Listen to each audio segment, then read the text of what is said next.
Liftoff.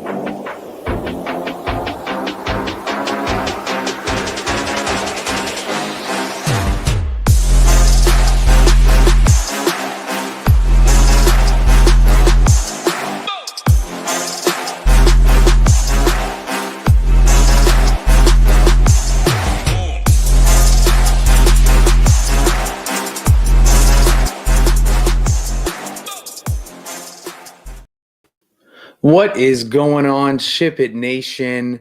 We are back Saturday, breaking down 9 games on the DraftKings slate. Large slate of games today. Like Paris game, 3 in the afternoon, and then 9 at night. We got a late game as well tonight, but we're breaking down the 9 here for DraftKings.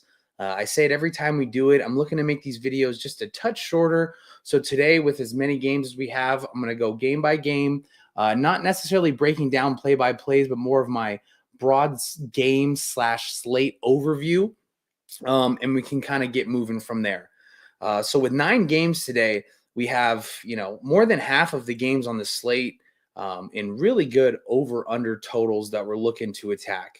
I'm going to break them up into 3 buckets. I'm going to break up A, B, and C buckets as far as obviously A, B, and my favorite games to target.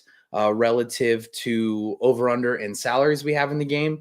And then a part of that A bucket, we're going to have 3 specifically that I'm looking for. B bucket, we have a couple games. And the C bucket, we have a couple of games. Some things to get to right away is we're seeing probably the biggest over-under, I think, of the year with the Jazz and the Grizzlies, 246.5. Memphis is favored by 11 in that game. So we're going to be a little careful there. But we'll start from the top in the Pelicans and the Hornets game.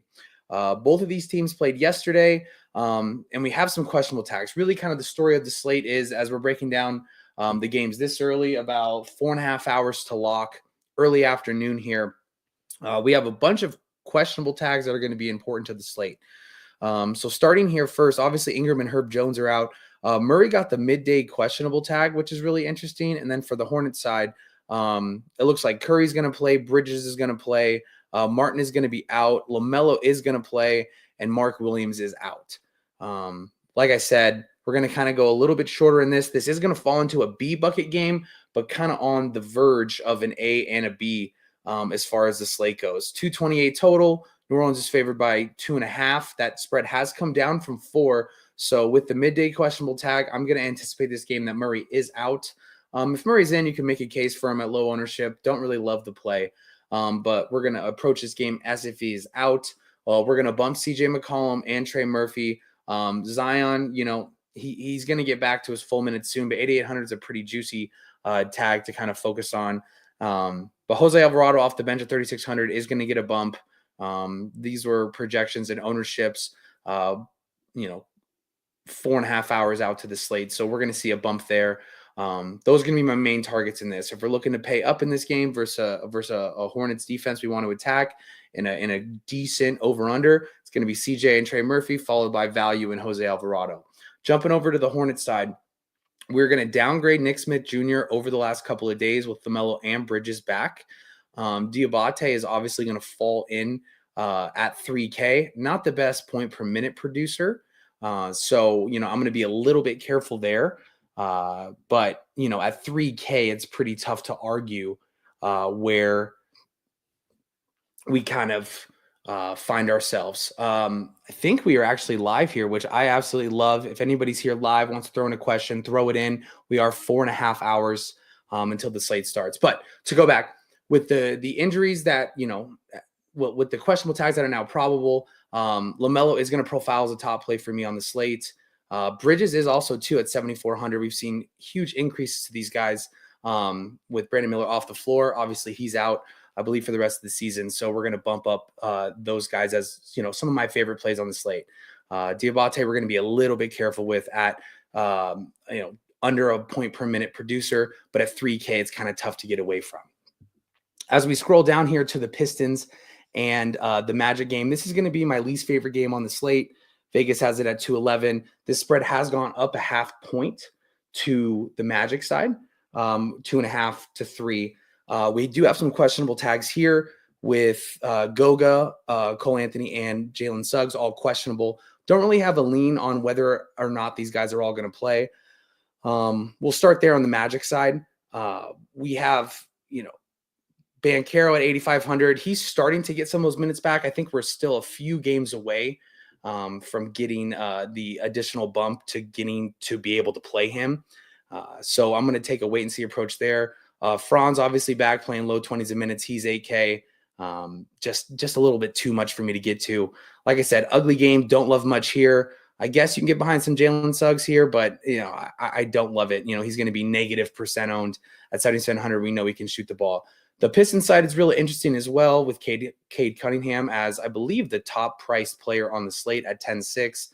He'll fall into a top stud play for me just because, he's shown his floor. He prints 50 bombs, but it's not a good matchup here at all. Thompson at 4,300. He's been starting, but hasn't seen any minutes higher than the mid-20s. Don't love that. Tobias Harris, kind of an increased tag at 58. Don't like that.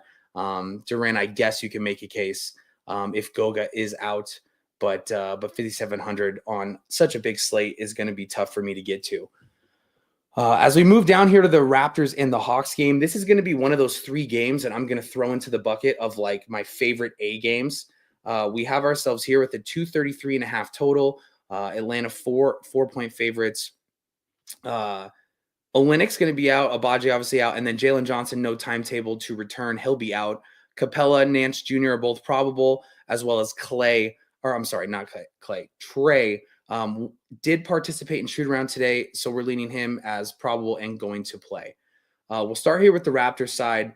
I can always get behind some Scotty Barnes with Quickly obviously out, kind of the Scotty Barnes and Barrett show, but Pearl has been coming into the mix a little bit. He's going to profile as a top mid-tier play for me at 6,400 in a high-paced matchup, looking to get some of his minutes back over the last few starts.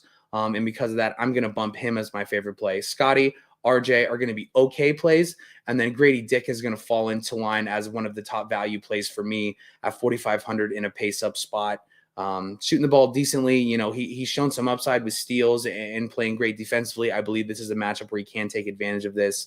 But as we're kind of looking into it, he might get some Dyson Daniels. I don't believe so. But if we do get closer to lock and we find ourselves with some Dyson Daniels love on him, I'm going to stay away from that. The Hawks side is really interesting. Obviously, with Trey being probable and he's going to play, he's going to profile as a good play for me. I love the fact that this game has a nice close spread and a decent or a great over-under total. But with no Jalen Johnson, and Trey under 10K, he's going to profile as a good play for me. I believe Hunter gets a started second half with no Jalen Johnson. He is 6K. We have seen in the past they've been a little careful with his minutes. And because of that, I'm going to be a little hesitant at 6K. But really just the Trae Young stuff for me. Capella's probable. You could make a case here with his price down to 4,600. I don't believe there's going to be some, huge minutes restriction here. So we can see his mid to high 20s a minutes, 4,600. This could be a really good spot for him. Okongwu with Capella back, obviously profiles in the same exact matchup, but they are splitting minutes, obviously. And at 6,200, it might be a little tough for me to get to.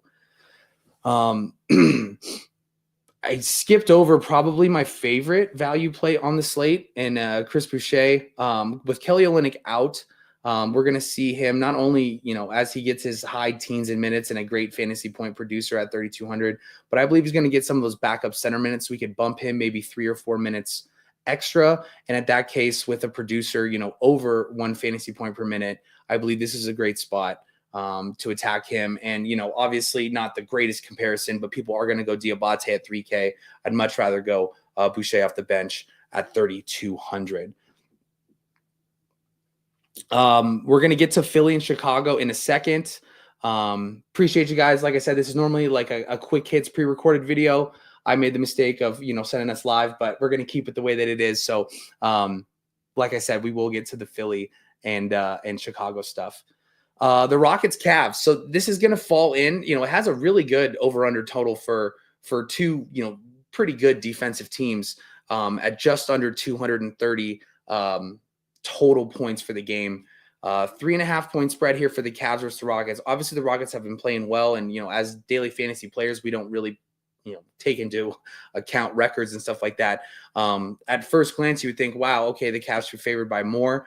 And that might mean some Mobley stuff, as he did sit out last night. But I don't believe that that's going to be the case. I believe this is going to be a great back and forth game. I think this over-under might be a little too high, but we trust Vegas in some of these. So to break down some of these injuries, though, the big news is going to be Caris LeVert. He's questionable. Dean Wade left the game last night. I don't believe he's going to play. Okaro and Mobley are both questionable. I think Mobley plays this game, and if he does, it's going to really take me off some of these Rockets. I don't have any plays I like from the Rockets side. I mean, Şengün at 9K, it's going to be a really tough matchup for him versus Mobley and Allen on the other side. Jalen Green at 75, I believe we're kind of at the max here, especially versus a tough defensive team. Same goes for Fred VanVleet. And then Amen Thompson at 8K. I mean, we can always go back to him, but I believe this matchup's a little bit tougher. And I think when the game is this close, it might be a little bit more tough for these guys, to produce, especially at those tags. Jumping over to the Cavs side, typical stuff here for the Cavs. And we've said it before on shows, live shows. I know for sure with him and most likely with Rio in the past is we see this all the time. If you think about last night, when the Cavs games stayed close, their prices aren't correct because they play so many blowout games over the last, the whole season, but specifically over the last couple of weeks, that their prices aren't really set to play close games where they get extended run into the fourth quarter. We saw that last night in the Philly game. Mitchell, just under a 60 bomb in the mid to low 8K price tag. So he's going to profile as a good play for me with the Vegas spread, how it is. He's going to be one of probably my favorite plays on the slate. And I'm going to have to go back and make some adjustments to the slate plan as I kind of talk about this game more. Garland's okay at 7,700. I believe we're kind of max his price, though, in a tougher defensive spot. So I'm going to stay away from him.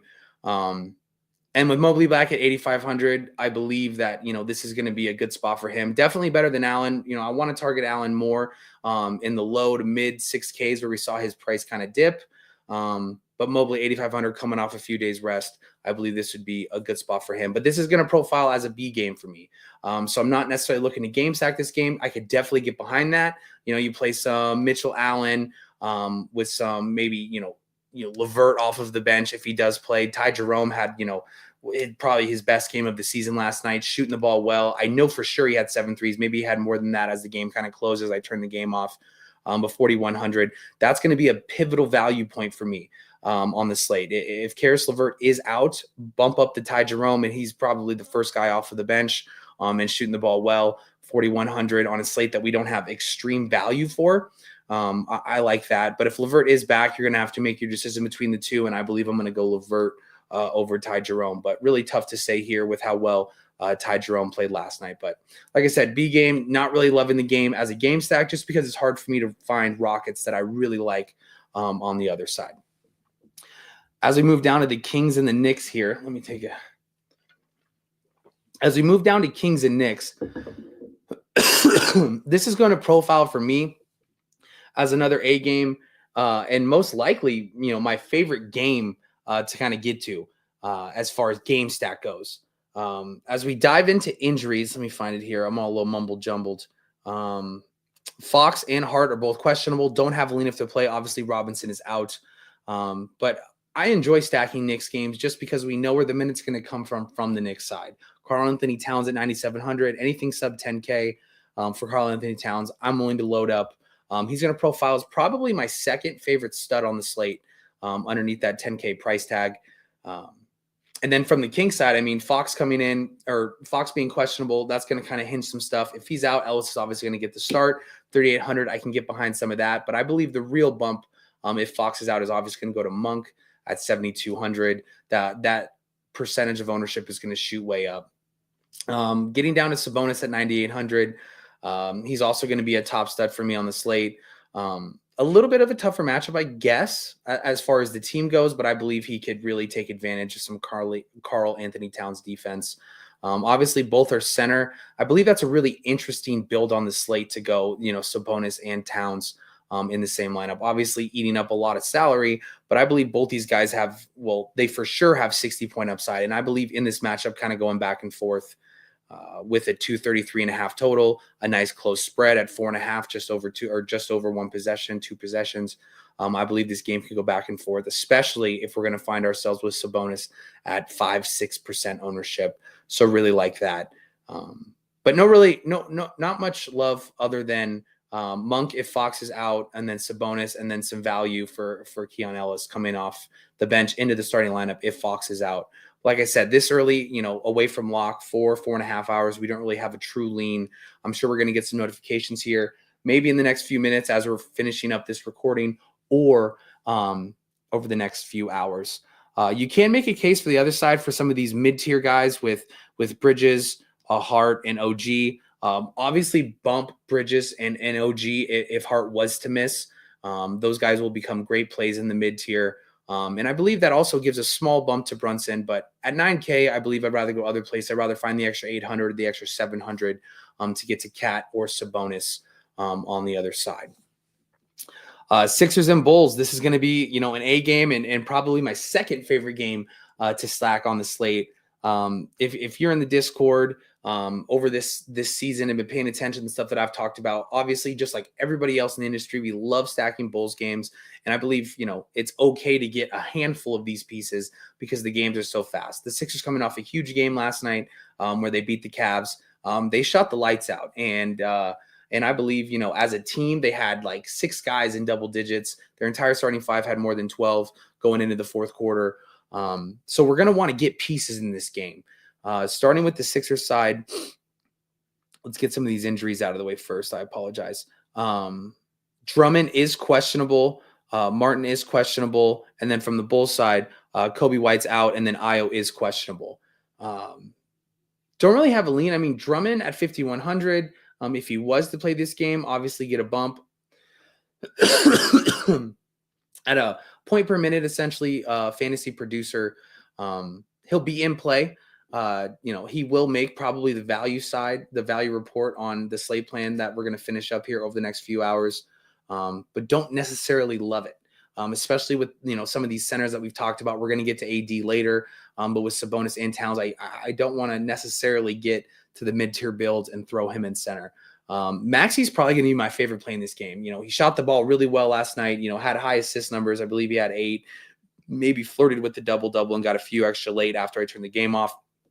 But this is a great, spot for him to go up and down. And he's going to profile much better than Paul George for me. Kelly Oubre had a great game last night. His price is up a few $100 at 6,100. Love him. He always plays high minutes.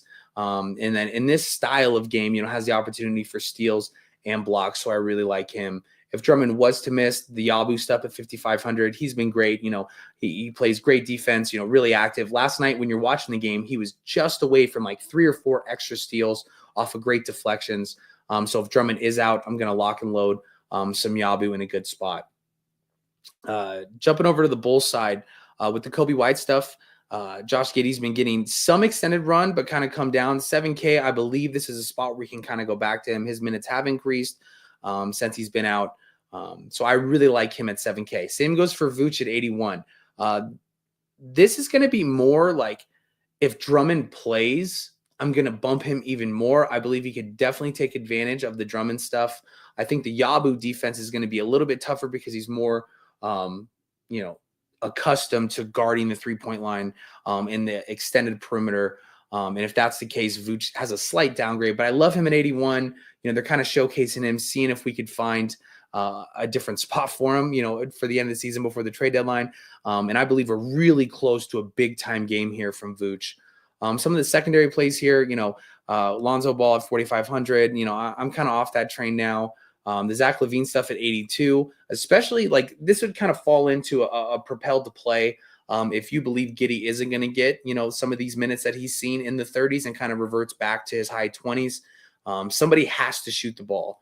And at 8,200, we've seen plenty of games where he has a heightened price tag at low ownership, especially on a 9-game slate like this, where he has scoring upside and can really kind of get this team going. So I'm going to fall into the camp of Giddey does get the extended run, and I really like the Vooch stuff as a showcase. If you don't believe in the Giddey stuff, Zach LaVine would be a really good play here. to play. If IU does end up playing, I'm not going to get there, 5,500, and I'm kind of curious to see what his minutes are as he comes back. Let's kind of pop in here. Drummond's officially out. Great. I appreciate you, Jay. If that is the case, I'm going to bump down Vooch just a touch. I think he's still a great play. But we're going to load up all the Yabu at 5,500. And like I said, I really like Maxey over Paul George. Obviously Paul George at, a $1,600 discount. He will profile better as a point per dollar, if you will. But I'd rather go Maxey at, 5, 6, 7% on a 9-game slate versus the Paul George stuff at 21. Just, more of a score, doesn't really contribute. Same kind of goes for Maxey, but I love the fact that they hit shots last night. And because they were hitting shots, Maxey's assist numbers kind of jumped up. And I believe this is another great spot here to kind of hit some shots in a back and forth spot. What do we have left? Lakers, Warriors. We have 3 games left here. Appreciate you guys kind of tuning in. If you have any questions, throw them in chat. This is more of just kind of a quicker breakdown here with 9 games as we're going to dive into the site and have our slate plan up, including our cores about an hour before lock. This is obviously, like I alluded to start the show, 246.5 total. If my math is correct, it might have moved a point or two. But Memphis 11-point favorites. Obviously Clarkson, Collins, Smart are all out. Sensabaugh is probable. Looks like he's going to play. Ja is going to play. Aldama out. And LaRavia is downgraded to doubtful. This is tricky because, Jaren Jackson's been playing well. Ja comes back. Bane, got there later in the night last night at 8,100. Jalen Wells played pretty decent at 4,200. Edie, at his price tag at 3,800 is going to be popular, and I could really get behind that, especially kind of in a matchup that hasn't profiled well versus the Jazz centers. So he'll be definitely in play at 3,800. But this game scares me. It is going to get some ownership as we get closer to lock. Jaren Jackson, I believe his projection as far as ownership goes, it's going to be a little wrong. I believe it's going to be high. He's been playing real well. Obviously the Edie stuff at plus 20%, I agree with. But I think the Grizzlies can just run the Jazz out of the gym here. So, this is going to be most likely like a fade for me. Obviously you can make game stacks here and get some of these Jazz pieces on the other side. As we jump over to the Jazz side, these guard prices are just a little too high for me for the Keontae George at almost 7K, the Sexton at 7K, Laurie at 75. Yes, you can make the case there at 7,500, but there's a reason why these ownerships are low on a 9-game slate. Nothing I really love. I will say Walker Kessler though is going to profile as, a mid-tier kind of highlighted play at 6,600, been playing really well recently. So I do like that, but aside from these other Jazz starters, not really, looking to get to much of this. The Sensabaugh stuff, now that he is playing at 5,100 makes it tough for me. So, obviously a high over-under makes this game feel like you want to get pieces from it, but we've seen some of these wacky Grizzlies rotations, and we've seen the Jazz just kind of get blown out in some of the games like this, especially with the heightened price tags that are closer to a little overpriced than fair. Not really loving much with this here. 2 games left here. We have Lakers and Warriors. This is going to profile as a C game for me. Close spread here. Lakers are favored by, it did switch. It opened at Lakers favored by a point, but we did get the LeBron James midday questionable tag. Hard for me to kind of see him miss this game. The first thing that I thought about on this slate is I'm going to want, when making multiple lineups, I'm going to want to find myself getting some game stacks here. Just because this is kind of like that I know ball. We know that the Lakers, specifically LeBron, likes to get up for these games. We saw it on Christmas Day. And these price tags are very welcoming. AD at 10.5, LeBron at sub 10K. We're getting the Reeves to come down under 8K. We get Curry at sub 9K on the other side.